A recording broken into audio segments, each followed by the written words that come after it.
마가복음 8장 34절부터 38절을 먼저 봅니다. 주께서 무리를 제자들과 함께 불러 말씀하시기를 누구든지 나를 따라오려거든 자기를 부인하고 자기 십자가를 지고 나를 따르라. 누구든지 자기 생명을 구하고자 하면 잃을 것이요 누구든지 나와 복음을 위하여 자기 생명을 잃으면 구하리라. 사람이 온 세상을 얻고도 자신의 혼을 잃는다면 무슨 유익이 있겠느냐.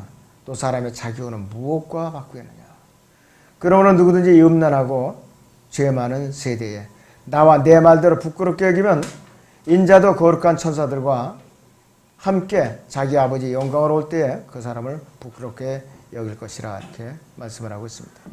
또 여기서 누가복음 9장을 잠깐 보겠습니다. 누가복음 9장에 57절에서 62절까지 보겠습니다.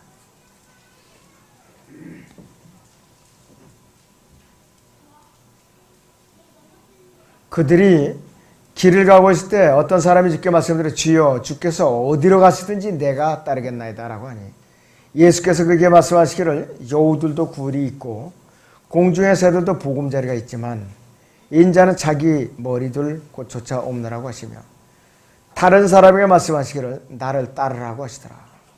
그러나 그가 말씀드리기를 주여 나로 먼저 가서 내 아버지를 장사 지내게 하옵소서라고 하니 예수께서 그에게 말씀하시기를 죽은 자들로 그들이 죽은 자를 장사 지내게 하고 너는 가서 하나님의 왕국을 전파하라고 하시니라. 또 다른 사람들 말씀드리길 주여 내가 주를 따르겠나이다. 그러나 먼저 내 집에 있는 가족에게 작별을 구하게 하여 주소서라고 하니 예수께서 그에게 말씀하시기를 손에 쟁기를 잡고 뒤를 돌아보는 자는 하나님의 왕국에 적합하지 아니하노라고 하시니라 그랬습니다. 오전의 주제는 참된 제자의 조건들입니다. 참된 제자의 조건들입니다. 주님께서 그분의 제자들이 이제 향해서 이 말씀들을 이제 하셨는데, 이 그분의 제자들은 자기들의 신앙 고백을 이제 나름대로 다 했어요. 주님 예수 그리스도께서는 그들과 함께 나누고자 하는 메시지가 이제 준비가 되어 있는데, 이 메시지는 뭐냐 했어요. 주님께서 그들과 함께 이렇게 3년 반 동안 사역을 하시면서 어느 시점에 가서는 갈보리 십자가 내가 희생제물로 드려지리라. 그것을 계속해서 이제 가르치시는 거예요.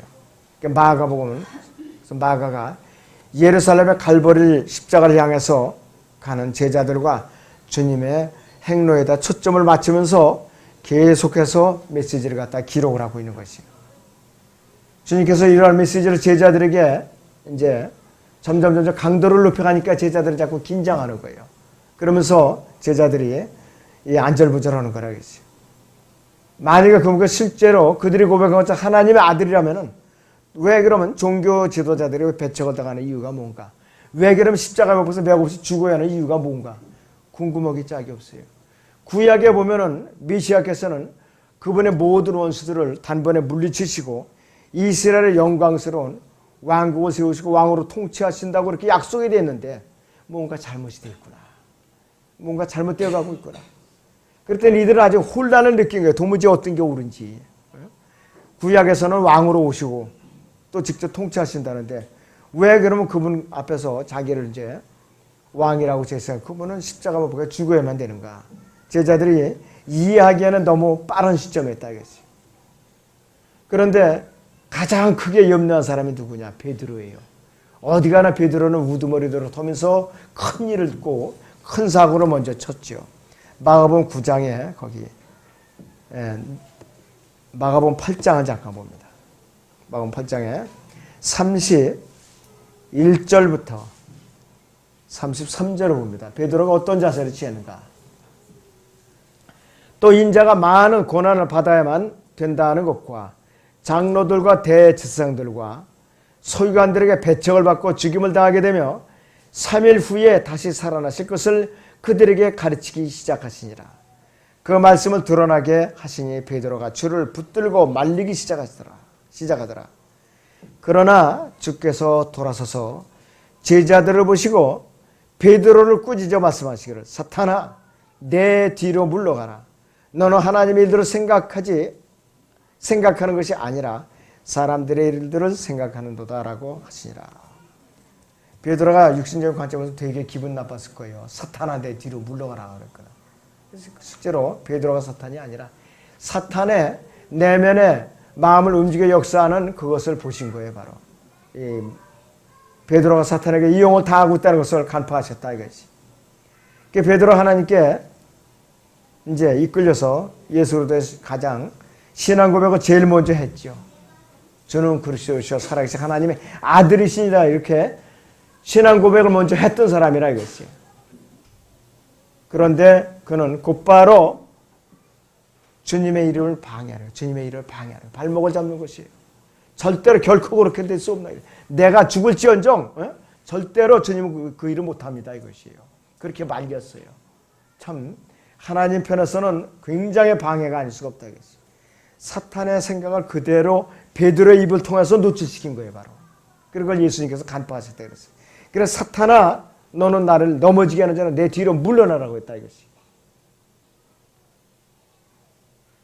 자, 그래서 이 베드로의 항변은 하나님의 뜻에 대한 무지와 또 한편으로 인간적으로 보면 예수를 너무 뜨겁게 사랑했기 때문에 너무 인적이 많아가지고 정에 지나쳐갖고 이렇게 사고를 친 거라 이것이. 그런데 베드로는 고통과 다가오는 영광 이 사이를 아직까지도 깨달을 수 없었어요. 역부족이라 이것이에요. 그의 지혜와 명철은 아직까지 역부족이라 이것이에요. 십자가의 고난이 있은 다음에 영광스러운 이제 재림의 그 왕으로 오신다는 걸 몰랐던 거예요. 그 사이에 교회가 있어야 되는 걸 모르는 거죠. 알 수도 없었고. 자, 그래서 마침내 베드로도 깨달아갖고 베드로가 첫 번째 서신 베드로 전서, 베드로 후서에서 그는 드디어 고난과 영광을 깨닫고 기록으로 남겼던 것이에요. 베드로전서 1장을 잠깐 보겠습니다. 6절에서 8절을 봅니다. 베드로전서 1장 6절에서 8절을 봅니다. 먼저 이제 고난을 깨달을 것이죠. 그러므로 필요하다면 너희가 여러 가지 시험으로 잠시 슬퍼할 수밖에 없지만 그것을 크게 기뻐하는 것은 너희 믿음의 시련이 불로써 단련될지라도 없어져 버리는 금보다 훨씬 더 귀하게 되어 예수 그리스도께서 나타나실 때에 칭찬과 존귀와 영광을 받게 하려 함이니라 그랬습니다. 그런데 베드로 전서 4장 13절을 봅니다.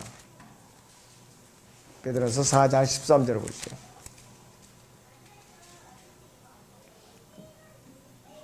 (12절부터) 봅니다. 사랑하는 자들아 너희를 연단시키려는 불같은 시련에 관하여 너희에게 어떤 이상한 일이 일어날 것처럼 이상하게 여기지 말고 그랬어요. 도리어 너희가 그리스도의 고난에 참여하는 자들이 되는 것이니 즐거워하라. 이는 그의 영광에 나타나실 때에 너희도 큰 기쁨으로 즐거워하게 하려 함이니라 그랬습니다. 베드로가 영걸어서 주님께서 갈보리 십자가에서 구속사를 이뤄놓으신 그 이후에 그때서야 이제 깨달은 거라 그랬어요. 주님께서 베드로를 꾸짖을 때에 돌아서서 제자들을 이제 쳐다보시면서 꾸짖으신 거예요. 왜? 베드로 한 사람에게만 책망을 하신 것이 아니에요. 거기에는 다른 제자를 동시에 교훈을 주시려고. 너희 생각도 똑같으니까 잘못됐다 이것이에요. 바로 잘못됐다 이것이에요. 33절을 보죠. 마가복음 9장, 이제 8장의 33절을 다시 보시죠. 거기 보시면은 이렇게 말씀하고 있습니다. 그러나 주께서 돌아서서 제자들을 보시고 베드로를 꾸짖어 말씀하시기를 그랬습니다. 사탄아 내 뒤로 물러가라. 너는 하나님의 일들을 생각하는 것이 아니라 사람들의 일들을 생각하는 너다라고 하시니라 그랬습니다. 제자들은 똑같은 생각과 마음을 가졌기 때문에 동시 효과를 누리신 거예요. 한꺼번에 다. 그래서 도대체 이 메시아께서 고통을 당하고 어떻게 해서 죽을 수 있다는 말인가 이해가 안 갔다 이것이. 그러나 이 제자들은 끝내 그 당시에는 알아듣지 못하고 당황하기 시작한 거예요. 불안해하고. 예수님께서 3년 반 동안 이들을 그렇게 가르치고 있는데도 그때까지도 계속해서 못 깨닫는 거라 이랬어요. 자, 그래서 십자가와 영광사의 관계를 그들은 끝내 깨닫지 못하고 갈보리 십자가 사건 이후에 깨달았어요. 주님이 부활한 이후 그에 이제 깨달았다. 그리고 오순절 후에 교회가 탄생된 이후에 제대로 깨달은 거예요. 제대로. 자, 그래서 하나님의 방식은 먼저 고난이 있고 영광이 있어요. 사탄은 뭐냐? 고통 없이 바로 영광을 받는다고 거짓가를 좀 가르쳐요. 그러면서 끝끝내 고통을 받게 하는 것이에요. 그것이 바로 사탄의 방식이라고 했어요. 지금도 교회들에서 주님의 고난을 가르쳐주지 않는다면 이거 잘못된 거죠. 고난을 가르쳐주지 않는다면. 그러면서 대환란을 통과하라고 가르쳐요. 참 너무나도 아주 잘못된 것을 가르치고 있다 이거지. 진정한 제자의 길에 들어서려면 대가를 치러야 돼요. 그냥 되는 것이 없다 이것이. 자, 첫째, 주님께서 제시한 참된 제자의 조건들은 뭔가 이것이. 마가복음 8장 34절을 38절까지 다시 봅니다. 주께서 머리를 제자들과 함께 불러 말씀하시기를 누구든지 나를 따르려거든 누구든지 나를 따라오려거든 자기를 부인하고 제가 자기를 부인하고 자기 십자가를 지고 나를 따르라. 자기를 부인하고 자기 십자가를 지고 나를 따르라 그랬어요. 누구든지 자기 생명을 구하고자 하면 잃을 것이요 누구든지 나와 복음을 위하여 자기 생명을 잃으면 구하리라. 역설적인 교훈이죠. 이걸 고지고대로 알아들으면 큰일 날 소리예요. 사람이 온 세상을 얻고도 자신의 혼을 잃는다면 무슨 이익이 있겠느냐. 또 사람이 자기 혼을 무엇과 바꾸겠느냐. 억만금을 주어도 못 바꾸는 것이.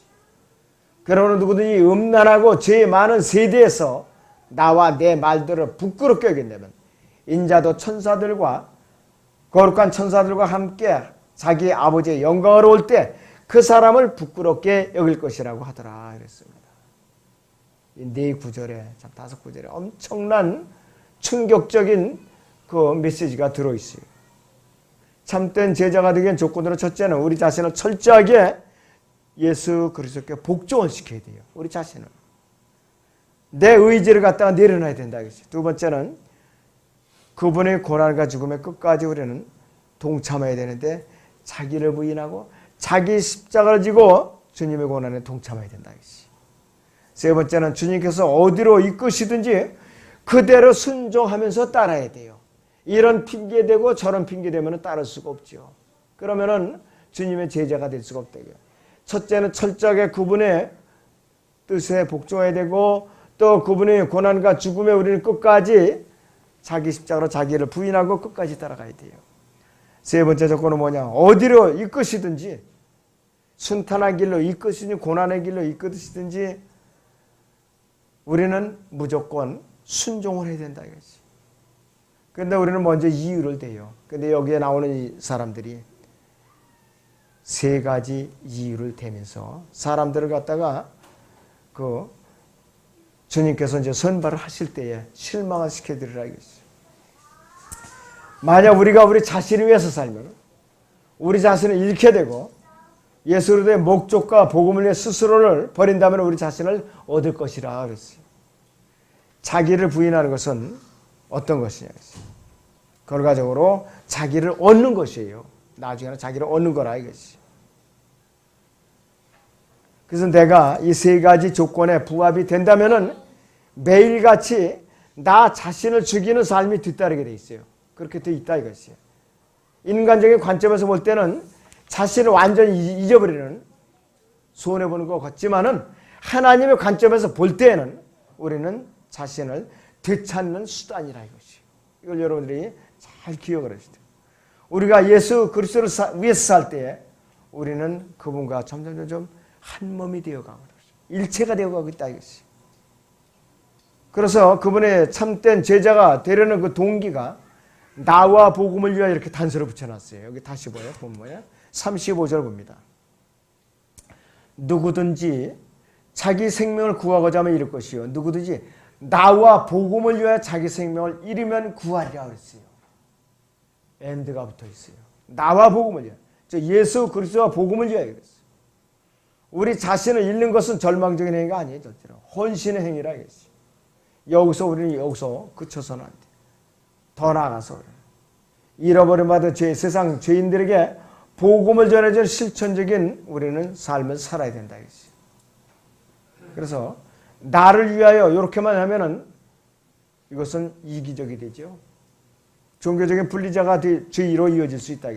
그러나 여기서 거기다 복음을 위하여 이 말씀과 같이 붙여갖고 조화를 이루고 있어요.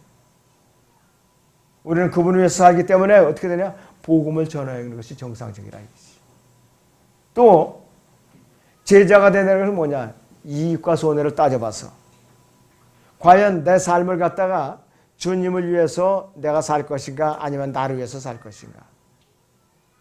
주님을 위해서 사는 것은 영혼에 대한 투자가 될 것이고 나를 위해서 사는 건 결과적으로 영혼에 가서 얻을 것이 없는 시간 낭비에 불과해요. 우리가 그래서 잘 구별을 좀 해야 되겠습니다. 주님께서 엄중하게 우리에게 경고를 이제 하셔요. 일단 우리의 삶을 헛되이 살면은 그것을 영원히 우리는 되돌릴 수가 없어요. 영원히 되돌릴 수가 없다 이것이. 자, 그래서 우리는 여기서 그분을 하나님의 아들로 고백한 자들에게 주시는 우리는 사실이라겠어요.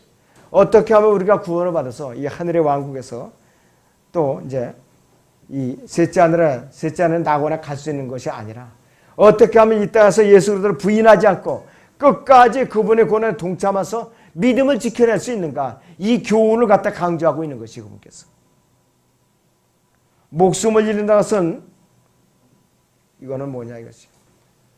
우리 자신의 이익을 위해서 주님께서 주시는 큰 기회를 스스로 놓치고 마는 것이. 우리는 천하를 얻고도 사람들의 눈에는 성공한 것으로 보이는 사람들이 많이 있어요. 우리가 지금 사회에서도. 그렇지만은 하나님 앞에 내보일 것이 전혀 없다 하면 그것이 무슨 의미가 있느냐 이것이요. 만약에 자기가 정권을 쥐어갖고 20-30년 동안 굉장히 오랫동안 통치를 했다. 지금 세상에서 가장 오래 장기 집권을 하는 권력자가 누구냐? 쿠바의 카스트로예요. 60년대부터 그 사람은 60년대 이전부터 집권을 하는데 지금까지도 살아있어요. 동생이 또 국방장관이에요. 누가 건드릴 사람도 없고. 자, 그런 사람이라 이거지. 근데 그 사람은 구원을 안 받는 사람입니다. 만약에 그렇게 열심히 자기가 집권하고 모든 걸 다 얻었다 해도 지옥 가면 아무 상관이 없다 이거지. 아무 소망이 없다 이거지. 사람이 온 세상을 얻고도 자신의 혼을 잃는다면 무슨 유익이 있느냐 이거지. 그래서 예수 그리스도의 참된 제자로서 그분의 고난에 끝까지 동참을 한다면 그리스도의 심판석에서 우리는 상급과 유업을 기다리고 있을 것이. 기대하고 우리는 있었다 이거지. 자, 로마서 8장 17절을 보시죠. 로마서 8장 17절을 봅니다.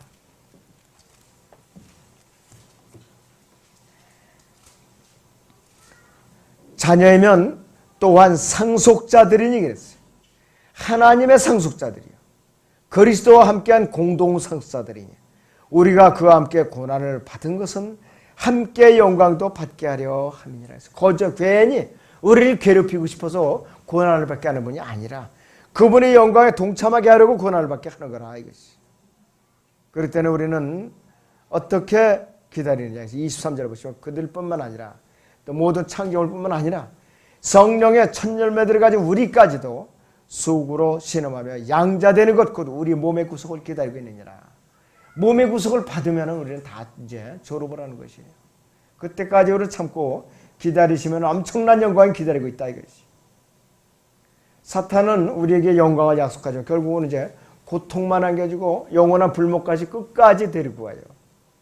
그러나 반대로 하나님께서 우리에게 고난을 약속하지만은 끝에 가서 열매는 고난을 영광으로 바꿔주신다 이것이에요. 그것이 사탄과 하나님의 다른 관점이에요. 자, 그래서 두 번째는 제자로서의 결격 사유가 뭔가. 여기서 누가복음을 봅니다. 제자로서의 결격 사유. 이 누가복음 9장 57절부터 62절을 다시 봅니다. 이렇게 말씀하고 있습니다. 그들이 길을 가고 있을 때에 그랬습니다. 그들이 길을 가고 있을 때에 어떤 사람이 주께 말씀드리기를 주여 주께서 어디로 가시든지 내가 따르겠나이다라고 하니 예수께서 그에게 말씀하시기를 여우들도 굴이 있고 공중의 새들도 보금자리가 있지만 인자는 자기 머리 들고 쫓아옵느라고 하시며 다른 사람에게 말씀하시기를 나를 따르라고 하시더라. 그러나 그가 말씀드리기를 주여 나로 먼저 가서 내 아버지를 장사 지내게 하옵소서라고 하니 예수께서 그에게 말씀하시기를 죽은 자들로 그들이 죽은 자를 장사 지내게 하고 너는 가서 하나님의 왕국을 전파하라고 하시니라. 또 다른 사람에게도 말씀드리기를 주여 내가 주를 따르겠나이다. 그러나 먼저 내 집에 있는 가족에게 작별을 구하게 하여 주소서라고 하니 예수께서 그에게 말씀하시기를 손에 쟁기를 잡고 뒤를 돌아보는 자는 하나님의 왕국에 적합하지 아니하노라고 하시니라 했습니다. 본문을 보면은 세 사람이 제자가 될 수 있는 기회가 주어졌어요. 제자가. 그러나 그들은 예수 그리스도가 말씀하시기를 순종하지 않고 각자 자기의 입장을 먼저 내세우거나 육신의 안위를 도모하거나 먼저 세상을 생각했기 때문에 그들 스스로가 제자가 되는 기회를 다 놓쳐버리고 말았어요. 첫 번째 사람은 어떤 사람인가? 다시 봅니다. 그 본문 거기 저기 마태복음을 잠깐 보죠. 마태복음 8장 19절에서 20절을 잠깐 보겠습니다. 이 사람은 서기관이었었어요. 마태복음 8장 19절에서 21절을 봅니다. 거기 보시면 이렇게 말씀하고 있습니다. 어떤 서기관이 나와서 주께 말씀드리기를 선생님께서 어디로 가시든지 내가 따르겠나이다 라고 하니 예수께서 그에게 말씀하시기를 여우들도 굴이 있고 공중의 새들도 보금자리가 있지만 인자는 자기 머리 둘 곳조차 없느라고 하시니라 했어요. 그는 자기 자신을 부인하는 것에 대해서 듣기까지는 주님께서 자기 자신을 어떻게 부인하는가 직접 듣기 전까지는 자기가 자원해서 예수님을 따르겠다고 나섰어요. 그런데 그 말씀을 듣고 나서는 그는 육신의 한일과 세상을 먼저 생각한 거예요. 그렇기 때문에 주님의 제자가 되는 기회를 놓치고 말았어요. 두 번째 사람은 어떤 사람이냐? 주님께서 이 사람 반대로 주님께서 나를 따르라고 부르심을 받았어요. 나를 따르라고. 그러나 그는 자기 십자가를 지고 자기를 부인하지 않았기 때문에 주님을 따를 수 없게 됐어요. 그는 주님을 따르기 전에 먼저 자기 가족의 장래를 걱정했던 거예요. 본문 다시 누가복음 9장 59절 60절을 보죠. 본문 누가복음 9장 59절에서 60절을 봅니다.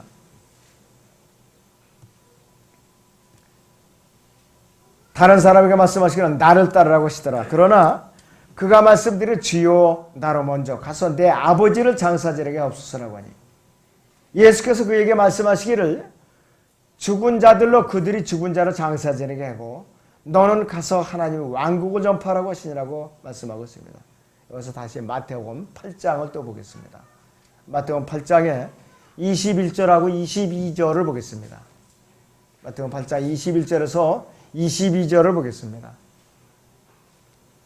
자, 그의 제자들 가운데 한 사람이 주께 말씀드리기를 주여 나로 먼저 가서 내 아버지를 장사 지내게 하옵소서라고 하니 예수께서 그에게 말씀하셔서 나를 따르라. 그리고 죽은 자들로 그들이 죽은 자를 장사 지내게 하라고 하시니 이렇게 말씀하고 있어요. 예수님께서 구체적으로 제자가 되기 지침을 일일이 깨우쳐주고 있는데도 불구하고 말귀를 못 알아들은 거예요. 여기서 주님의 의도는 뭐냐? 부모를 공경하지 말라는 그 의도가 아니에요. 결코. 하나님을 먼저 사랑하는 우선순위가 틀렸기 때문에 그런 것이. 가족을 사랑하는 것과 예수 그리스도를 사랑하는 것 이렇게 둘이 충돌이 됐을 때 먼저 주님을 사랑해야 돼요. 그 다음에 가족이라 이것이. 두 번째 사람은 이러한 이유로 주님의 제자가 되는 기회를 놓치고 말았어요. 세 번째 사람도 자원해서 나섰던 사람, 주님을 섬기겠다고. 누가복음 9장 보죠. 61절에서 62절을 봅니다. 9장 61절에서 62절을 봅니다. 또 다른 사람도 말씀드리기를 이랬습니다. 주여 내가 주를 따르겠나이다. 그러나 먼저 내 집에 있는 가족에게 작별을 구하게 하여 주소서라고 하니 예수께서 그에게 말씀하시기를 손에 쟁기를 잡고 뒤를 돌아보는 자는 하나님의 왕국에 적합하지 않으라 이렇게 하시니라 했어요. 육신의 가족과 작별하는 것이 주님께 복종하는 데 성경적으로 방해가 된다면 안 해야 되죠. 그것도 성경적으로 죄가 성립이 된다 이것입니다. 우리가 생각하는 말도 안 된다고 그러겠지만 성경적으로는 그래요. 하나님이 가르치면 그렇다 이것이. 예수 그리스도께서 이 사람의 마음이 그분께 온전히 복종하지 않고 그 의도가 없다는 것을 아신 거예요. 왜? 그는 쟁기를 잡고 뒤로 돌아보고 또 주님을 붙들고 있으면서 세상을 돌아보니까 앞으로 나갈 수가 없어요. 쟁기가 얼마나 더딘지 아세요? 소가 끌어가지고 궁대를 두드려 나가요. 그리고 또 그 농부가 쟁기 채를 잡고서 밀어야 돼요. 그래야 된다 이것이요. 그래서 소가 쟁기를 끌 생각하나 뒤로 돌아보고 잡고 주인 눈치만 보고 있다면 얼마나 속상하겠어요 주인이. 그러면서 갖다 팔아버리죠. 푸주간에 가서 고기로 떠가지는 고기로. 우리도 주님께서 기회를 주셨는데 자꾸 핑계대고 그런 주님께서 다른 사람 쓰세요. 아이, 너 아니라 딴 사람 쓰자. 이렇게 돼버린다면 그 사람은 어떻게 되느냐. 주님의 제자가 안 된다 이것이. 그래서 세 번째 사람도 이러한 이유 때문에 주님의 제자가 되는 기회를 다 잃어버린 것 같아요. 세 사람 다 기회를 잃어버린 것이. 주님께서는 어떠한 사람을 원하시느냐. 누가복음 14장을 봅니다. 누가복음 14장 26절에서 27절을 봅니다. 누가복음 14장 26절에서 27절을 보겠습니다.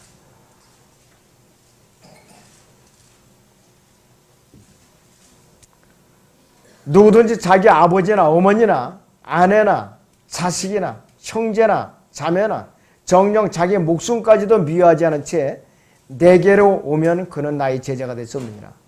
또 누구든지 자기 십자가를 지지 않고 나를 따라오는 자는 나의 제자가 될 수 없느니라 그랬습니다. 엄격합니다. 주님은 엄격하시고 이들 세 사람은 능력과 사랑과 훈련이 결핍되어 있어요. 이 세 사람. 만약 우리에게도 이 세 가지 영적 요소가 결핍되어 있다면 우리는 결코 예수 그리스도의 참된 제자가 될 수 없어요. 그렇죠. 우리는 예수 그리스도께 온전히 복종하면은 이 세 가지 영적인 요소들을 다 우리는 받을 수가 있다 이것이에요. 여러분 깊이 한번 생각해 보세요. 지금까지 예수 그리스도를 믿고 섬긴다고 하면서 주님의 마음을 기쁘시게 해드리려고 내가 애쓰면서 살아왔는가? 그렇지 않으면 이에 타산을 따져서 내 이속만을 챙기면서 살아오지 않았는가? 그분의 마음을 아프게 하지 않았는가? 여러분들 뭐 다 잘 아시잖아요. 양심들이 있으니까. 과연 내가 앞으로 내가 믿음의 자세를 어떻게 내가 재설정을 해야 되는가? 여러분들 각자의 몫입니다. 누가 대신 해줄 수도 없고 제가 대신 해줄 수도 없고 여러분 각자의 몫이에요. 그렇기 때문에 참된 제자로서 내가 어떤 조건들에 순종을 해야 되는가? 과연 주님께서 오셨을 때에 남들은 이제 상급과 유업을 바라보는데 자기는 박수만 쳐주고 있다면 이거 참 난처하겠죠. 이왕이면 나도 상급과 유업에 동참할 수 있도록 여러분들이 한층 더 믿음의 자세를 가다듬는 그런 계기가 되었으면 합니다. 기도하겠습니다.